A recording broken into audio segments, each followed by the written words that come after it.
Bienvenue chez Cryptologique, je suis Isaac Pix et je vais vous faire un petit point d'analyse sur le BTC. On arrive sur un tempo va être assez intéressant à observer sur le BTC et comme il n'y a pas de live Twitch les mardis soirs, je vous propose justement cette petite analyse pour faire le point en attendant le retour de ZS de ses congés. Alors, en weekly, toujours une situation, haussière avec un Kinkoyo qui reste haussier, le Kumo également à la hausse et la Shinku, qui est restée quand même au-dessus, des prix, donc plutôt bon signe. Donc on a eu quand même ici une grande phase de correction et de latéralisation, donc sur lequel on reste entre les, 74 000 et les, 111 000 $. Donc voilà, une zone, à passer en fait aux alentours des 110 000, 111 000 $, qui est un peu plus longue à passer.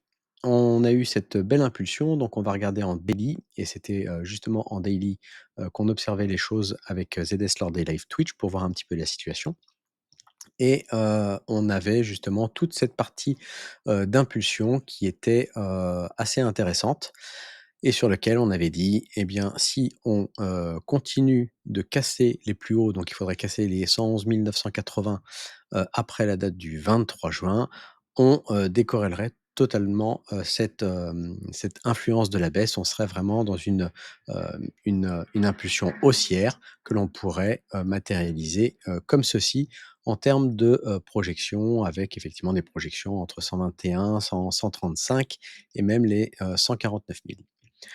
Donc voilà pour ça. Donc toute la phase ici d'impulsion, on l'avait même, ici, découpée. Donc on l'avait découpée ici en A, B, C. Donc ça, c'est toute la force de l'Ichimoku et de l'ondulatoire pour comprendre en fait le déploiement du mouvement.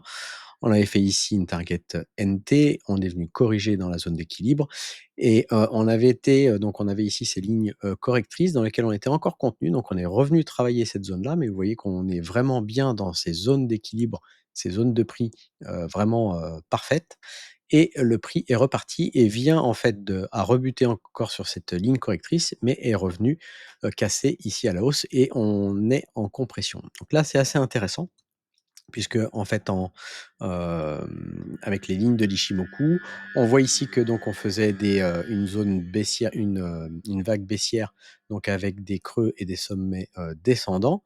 On aimerait casser ici, ce niveau-là, ce qui n'est pas encore fait, mais on est venu, quand même le taguer et ce qui serait intéressant, ce serait de faire, un plus haut pour casser justement ces creux et sommets descendants et passer du coup avec un sommet plus haut.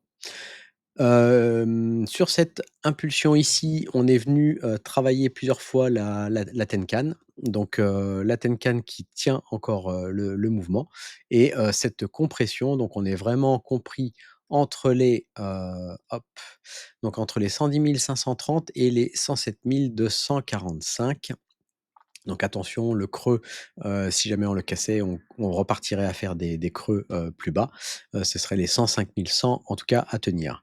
En tout cas, on a une zone de résolution entre 107 245 et 110 530 et ça pourrait être pour aujourd'hui ou demain, qu'on vienne éventuellement la casser. Je suis plutôt haussier, en tout cas avec cette configuration de ligne, Shinku au-dessus des prix, même si ici on avait absorbé le Kumo. On a toujours un Kinkoyo qui est haussier, une Tenkan qui fait bien, son rôle de, retour à l'équilibre, mais les traders, plutôt court terme tiennent le marché et quelque chose qui était aussi intéressant à observer, c'est que, ici, on va regarder en fait le nombre de bougies qu'on avait. Donc ici, on était sur une onde en 18 et elle se termine très exactement aujourd'hui.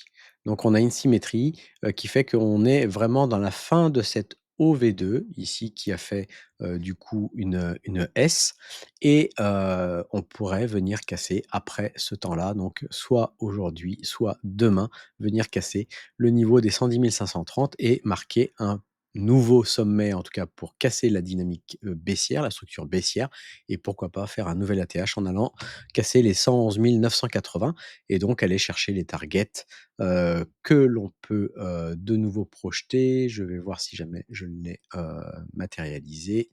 Voilà, donc matérialisé ici avec donc les 121, 121 892, 125 760 ou les 135, voire les 149. Donc voilà, des choses à observer sur le bitcoin. En tout cas, cette phase, de compression, il y a eu de l'échange.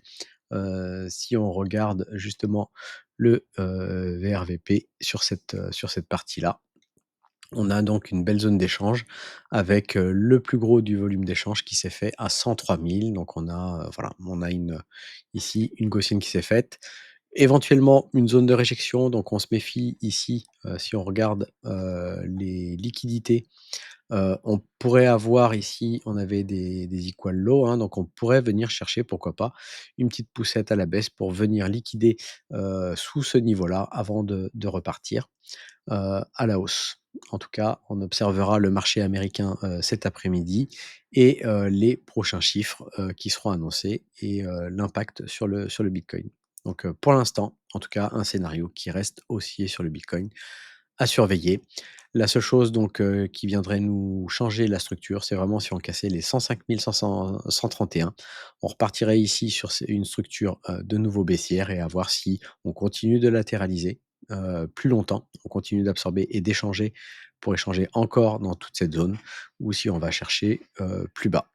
En tout cas, voilà pour la situation du Bitcoin et on fera un point, je pense, dans, la fin de semaine ou, mardi prochain, en vidéo pour, voir l'évolution. Et bien écoutez, à très bientôt et je vous dis, à la prochaine. Ciao.